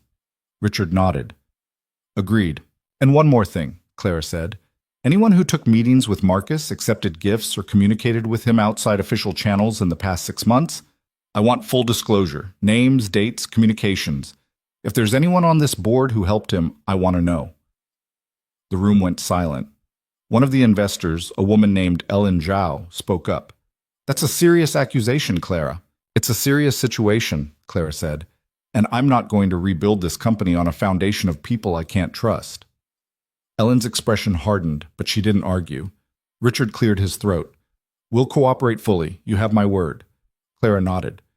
Then we're done here. She turned and walked out. Ethan and Dylan were waiting in the hallway. Dylan looked impressed. That was cold. That was necessary, Clara corrected. She felt steadier now, more like herself. I'm not letting them pretend this didn't happen. Good, Ethan said. They took the elevator back down. In the lobby, Clara's phone buzzed. Unknown number. She almost didn't answer, then changed her mind. This is Clara. Miss Vaughn? The voice was unfamiliar, formal. This is Agent Sarah Mitchell, FBI. I'm leading the investigation into Marcus Hale. We'd like to speak with you as soon as possible. Clara's pulse spiked. About what? About the evidence that was provided to the Tribune. We need to verify its authenticity and discuss how it was obtained. Clara glanced at Ethan. He was watching her, expression unreadable. I'm willing to cooperate, Clara said carefully, but I'll need my attorney present. Of course. Can you come to our office this afternoon, 2 o'clock? I'll be there. The call ended. FBI, Clara said. Dylan winced. That's complicated. We broke into Marcus's office, Clara said. They're going to ask how we got the files. Let them ask, Ethan said. You tell them the truth. Marcus was stalking you, threatening you, and the legal system wasn't protecting you. You did what you had to do to survive. And if they charge me with breaking and entering, they won't. Ethan's voice was certain. Because charging you means putting Marcus's crimes on trial. And the last thing the feds want is a case where the victim gets prosecuted for defending herself. Clara hoped he was right. They went back to the safe house to regroup.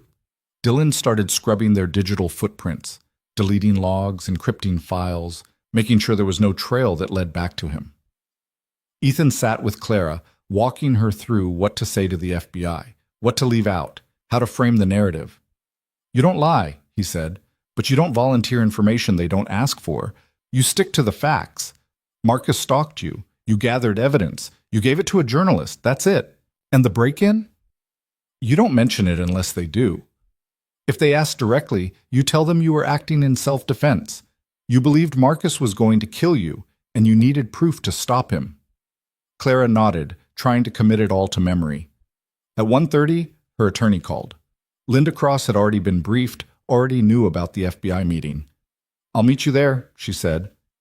And Clara, don't say anything until I arrive. Not one word. I won't. The FBI field office was a nondescript building downtown, all concrete and bulletproof glass. Clara walked in with Linda at her side, feeling like she was stepping into a different kind of trap. Ethan and Dylan waited in the car outside. Agent Mitchell turned out to be a sharp-eyed woman in her 40s, with short hair and a no-nonsense expression. She led Clara and Linda into a small conference room, gestured for them to sit. Thank you for coming, Mitchell said. She set a folder on the table, opened it. Inside were printed copies of the files Clara had stolen. We've been reviewing the evidence provided to the Tribune. It's extensive and damning. Good, Clara said. Mitchell's eyes flicked to her. How did you obtain these documents? Linda held up a hand. Before my client answers, I need assurances that she's not under investigation. She's not, Mitchell said. We're investigating Marcus Hale, not Ms. Vaughn. But we need to understand the chain of custody for this evidence. If it was obtained illegally, it could compromise the case. Clara's stomach tightened. Linda leaned forward. My client was the victim of stalking, harassment, and corporate sabotage. She gathered evidence to protect herself. That's not illegal. It is if she broke into someone's office to get it, Mitchell said bluntly. The room went silent. Clara looked at Linda. Linda gave a small nod. I did, Clara said quietly. I broke into Marcus Hale's office. I took files from his safe, and I don't regret it. Mitchell's expression didn't change. Why? Because he was destroying my life. Because the legal system wasn't protecting me.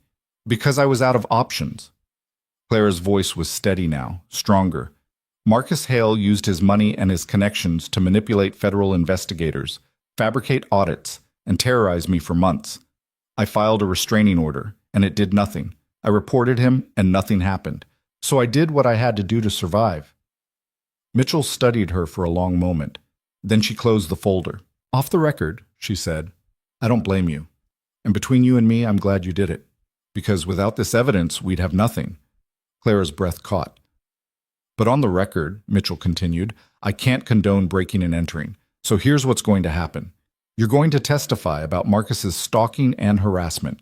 You're going to provide context for why you felt threatened. And you're going to let the evidence speak for itself. And the break-in? Linda asked. What break-in? Mitchell said, her expression flat.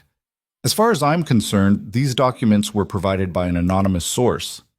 You were never in that office. Clara stared at her. Why are you helping me? Mitchell's mouth tightened.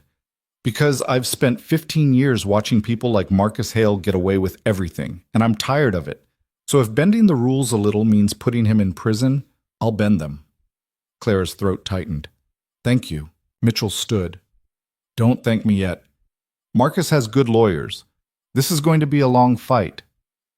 I'm ready, Clara said. And she meant it. The arrest happened 3 days later. Clara was in her office, her real office, the one she'd been locked out of for weeks, when the news alert came through. Marcus Hale had been taken into custody at his home, charged with bribery, conspiracy, fraud, and obstruction of justice. Bail was set at $10 million. He posted it within an hour, but the damage was done. His investors were fleeing. His board had forced him to step down. His empire was crumbling in real time, live on every news channel. Clara watched it happen from her desk, feeling nothing. No satisfaction, no relief. Just a bone-deep exhaustion that made everything feel distant. Her assistant knocked on the door. Clara, there's someone here to see you. Who? He says his name is Ethan Brooks. Clara's heart skipped. Send him in. Ethan stepped into her office, hands in his pockets, looking out of place in the sleek corporate space. He glanced around, taking it in. Nice view. Clara stood. What are you doing here? Saying goodbye. The words hit harder than she expected. You're leaving? Dylan and I are heading out tonight. This thing with Marcus, it's over for you, but it's not over for us. There are people who know we were involved, and they're not going to be happy. Safer if we disappear for a while. Clara's chest tightened. Where will you go? Somewhere quiet, off the grid. We've done it before. Clara moved around the desk, closer to him. Ethan, She stopped, not sure what she wanted to say. Thank you felt inadequate. Stay felt selfish. Ethan seemed to understand. You don't owe me anything, Clara. You fought for yourself. I just helped clear the path. You did more than that, Clara said quietly. You gave me a second chance, at my company, at my life. I wouldn't be here without you. Ethan's expression softened. You would have found a way. You're stronger than you think. I don't feel strong. You don't have to feel it. You just have to be it. He smiled, just a little. Someone smart told me that once. Clara's throat tightened. She stepped forward and hugged him. Ethan hesitated for just a second, then his arms came around her, solid and steady. Thank you, Clara whispered. You're welcome. When they pulled apart, Clara wiped at her eyes quickly. If you ever need anything, I know where to find you, Ethan said. He turned to leave, then stopped at the door. One more thing. Don't let this make you hard. What Marcus did, it was about him, not you. Don't let it change who you are. Clara nodded, not trusting herself to speak. Then Ethan was gone. The weeks that followed were a blur. Marcus's trial was scheduled for the following year, but the legal proceedings started immediately. Depositions, hearings, motions. Clara testified 3 times, each time recounting the stalking, the threats, the fear. It was exhausting, but it was also cathartic, like lancing a wound that had been festering for months. Her company stabilized. The board completed their internal review and found 2 members who'd been in contact with Marcus. Both resigned. Clara hired replacements, people she trusted, people who'd proven themselves in the trenches. Revenue started climbing again. Contracts that had been frozen were reinstated. New clients reached out, drawn by the publicity, by the story of a CEO who'd fought back and won. Clara worked long hours rebuilding what Marcus had tried to destroy. But she also left the office at 6 sometimes, took weekends off, learned to breathe again. 3 months after Marcus's arrest, Clara was sitting in her apartment, her real apartment, the one she'd finally felt safe enough to return to, when her phone rang. Unknown number. She almost didn't answer. Then curiosity won. "This is Clara. Clara Vaughn?" The voice was unfamiliar, young. "This is Nicole Grant. I'm a reporter with the Times. I'm working on a feature about corporate corruption, and I was hoping to interview you." Clara sighed. "I've already given a dozen interviews." "I know, but this one's different. I want to talk about what happens after, how you rebuild, what it's like to keep going when the system fails you." Clara was quiet for a moment. Then she said, "Okay. When?" They met at a coffee shop the following week. Nicole was in her late 20s, earnest, with a notebook full of questions. She asked about Marcus, about the trial, about the break-in. But she also asked about Clara's company, about her plans for the future, about what she'd learned. "Do you think justice was served?" Nicole asked. Clara considered the question. "Marcus is facing charges. His empire is gone. The people he bribed are being investigated. So yeah, in that sense, justice is being served." "But," Clara smiled faintly, "but justice isn't the same as closure. Marcus hurt a lot of people, destroyed careers, ruined lives. You can't undo that with a trial. So what do? You move forward, you rebuild, you make sure it doesn't happen to someone else." Nicole scribbled notes. "You sound like you've made peace with it." "I'm working on it," Clara said honestly. "Some days are easier than others." "Do you ever think about the people who helped you? Ethan Brooks? Dylan Cross?" Clara's chest tightened. She hadn't heard from Ethan since he'd left her office, hadn't tried to reach out either. Some part of her understood that what they'd shared was temporary, born out of crisis. Trying to hold on to it felt wrong. "I think about them," Clara said, "and I'm grateful. But I also know they have their own lives, their own fights." "Do you miss them?" Clara looked out the window, at the people passing by, at the city that had almost broken her but hadn't. "Yeah," she said quietly, "I do." The article ran 2 weeks later. It was fair, balanced, and it painted Clara as someone who'd survived, not someone who'd won. She appreciated that. Marcus's trial started in the spring. Clara attended the opening arguments, sitting in the gallery with Linda beside her. Marcus looked smaller in the courtroom, diminished. His lawyers were good, but the evidence was overwhelming. The wire transfers, the emails, the recordings, it all came out, piece by piece, undeniable. The jury deliberated for 6 hours. Guilty on all counts. Marcus was sentenced to 18 years in federal prison. Clara didn't feel triumphant when the verdict came down.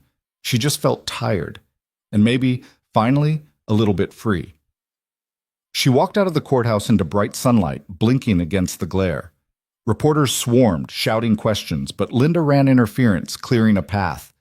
Clara got into her car and drove. She didn't go back to the office. She drove north, out of the city, until the buildings gave way to trees and open sky. She pulled over at a rest stop, got out, and just stood there, breathing. Her phone buzzed, a text from an unknown number. Saw the news. "Proud of you. E." Clara's throat tightened. She typed a reply. "Thank you. For everything." She hit send, then looked up at the sky. It was clear, endless, blue. For the first time in months, Clara felt like she could see the horizon. 6 months later, Clara stood in the office of her new company. She'd left her old firm in the hands of Jason and a new CEO she trusted, then struck out on her own. This company was smaller, leaner, built on principles she'd learned the hard way: transparency, accountability, no shortcuts. It was hard work, exhausting work, but it was hers. She was reviewing a contract when her assistant buzzed. "Clara, there's someone here to see you. He doesn't have an appointment." Clara frowned. "Who is it?" A pause. "He says you know him, Ethan Brooks." Clara's heart stopped. "Send him in." Ethan walked through the door looking exactly the same. Jeans, jacket, that same controlled calm. But there was something different in his eyes. Something lighter. "Hey," he said. Clara stood. "Hey." They looked at each other for a long moment. "I heard you started a new company," Ethan said. "I did. Took your advice. Didn't let it make me hard." Ethan smiled. "Good."